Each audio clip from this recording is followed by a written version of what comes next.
สลิกไทเอ็กโปรแรงแถมแบต1 ก้อนในราคาเดิมออกแล้วกำลังไปส่งรถลูกค้าที่ท่าเรือไป Okay, let's go.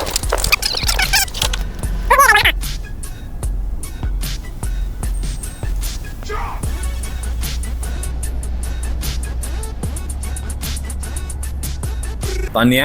วัชระมีโปรมอเตอร์ไซค์ไฟฟ้าสลิกรุ่นสแตนดาร์ดทุกรุ่นแถมฟรีไปเลยแบตเตอรี่อีก1 ก้อนและบริการจัดส่งฟรีภายในสระบุรีโปรแรงๆแบบนี้ที่วัชระธุรกิจเซ็นเตอร์เท่านั้น